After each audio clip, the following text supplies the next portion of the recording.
My name is Akankshya Upadhyay and I am your English instructor. In today's class, we will be solving the grammar portion of Unit 6, which is making offers and responding to them. So let's begin. In today's class, we will begin by learning about how to use unless and if. So today, we'll be learning about the use of unless and if. We use unless while talking about present situation. So unless is used to talk about present situations. Or when we need to state an exception, we use unless.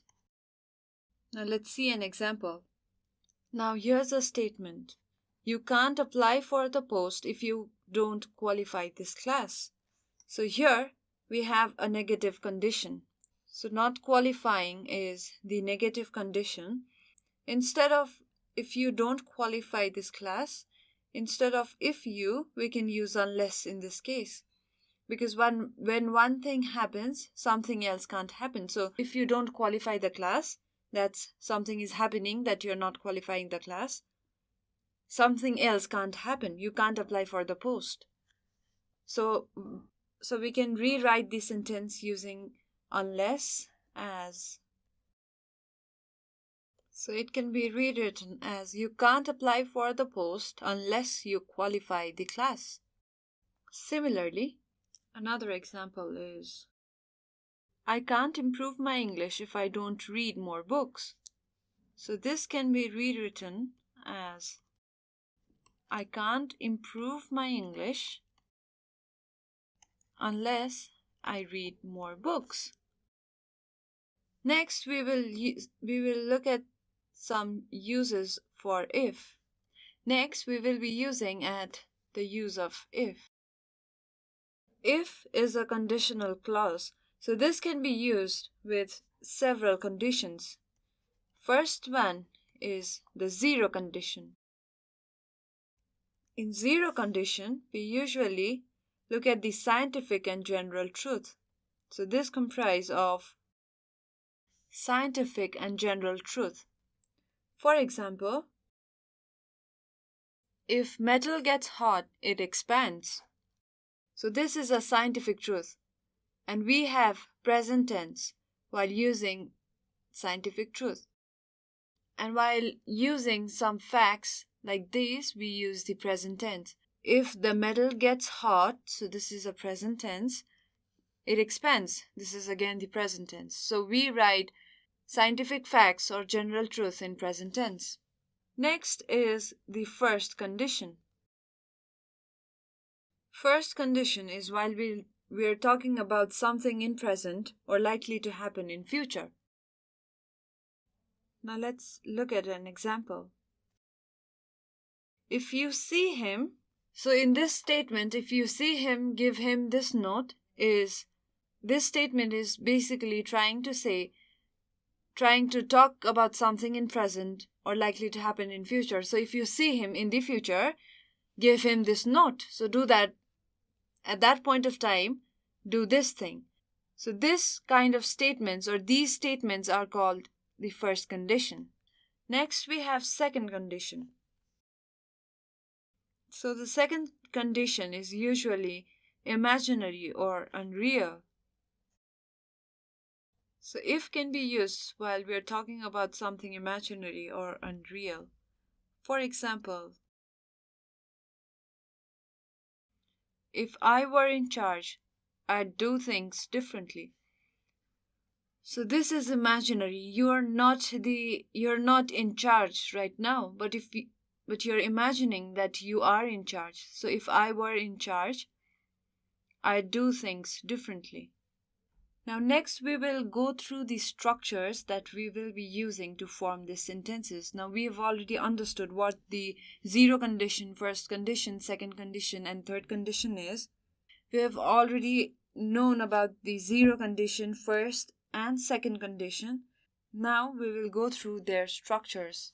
Zero condition is always in present tense.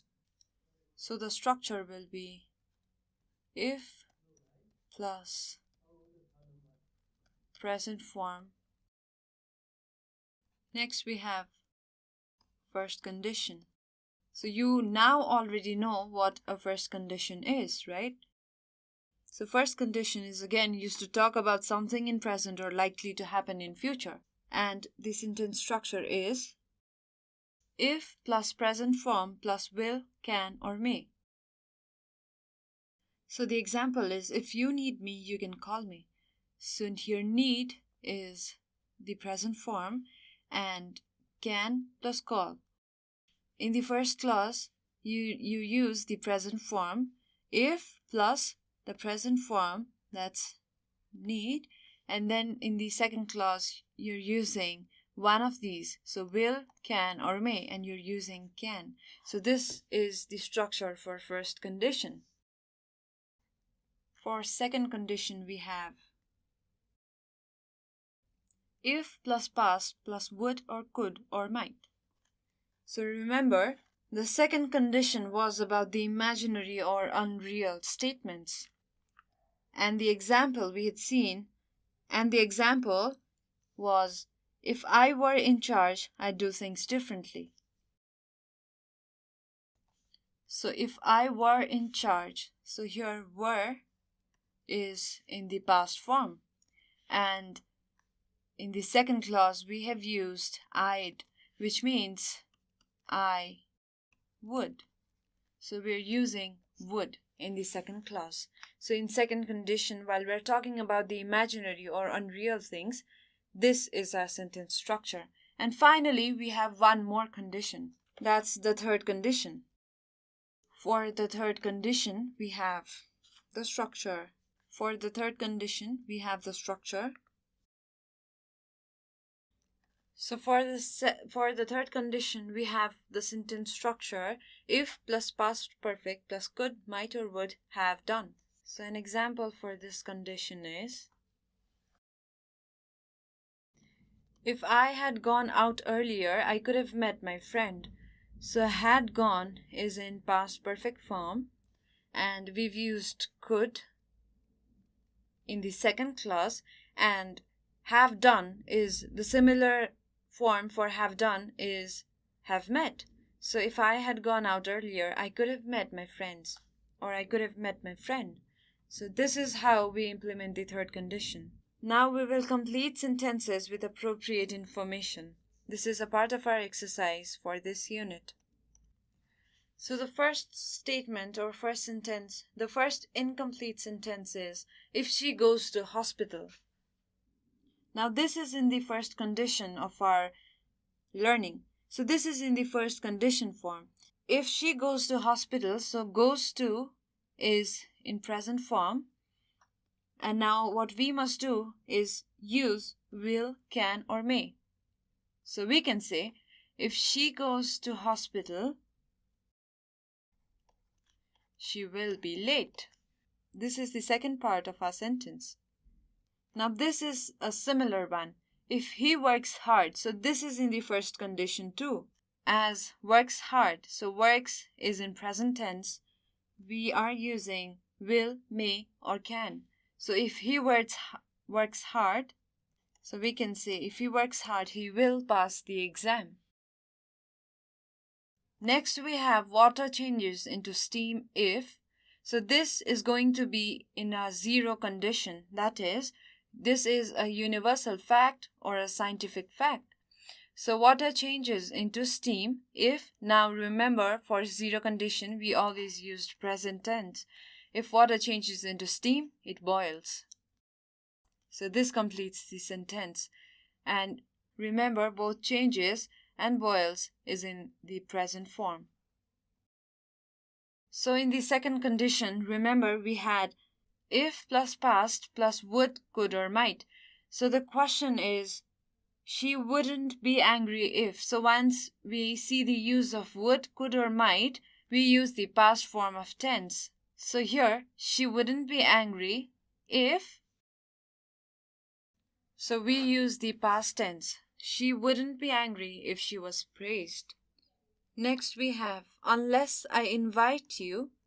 So we can say unless I invite you, don't come. Next we have if I was in charge.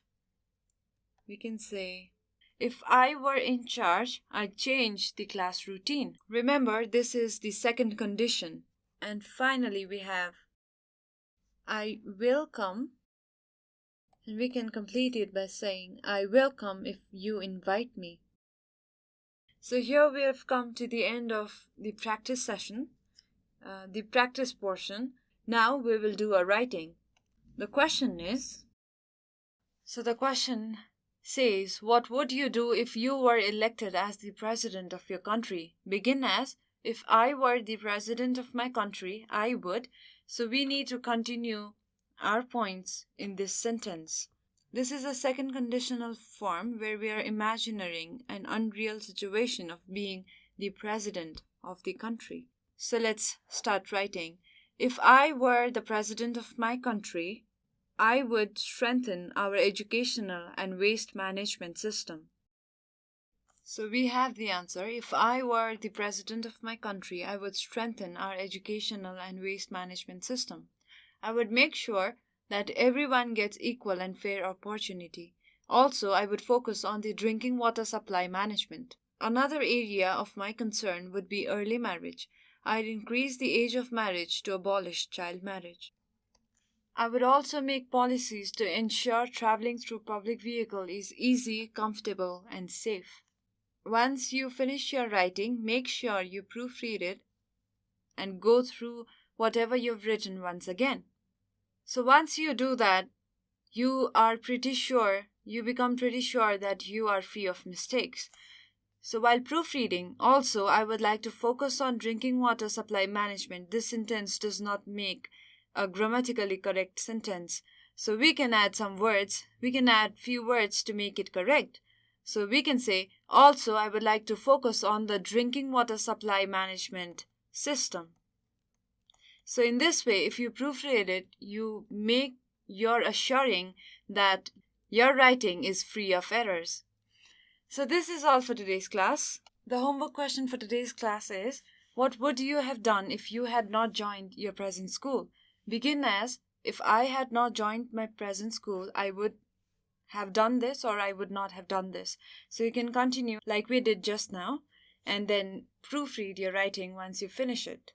This is all for today's class. If you have any questions, any suggestions, or anything that you wish to share with us, please feel free to write to us at learning@deerwalk.edu.np. Thanks for watching.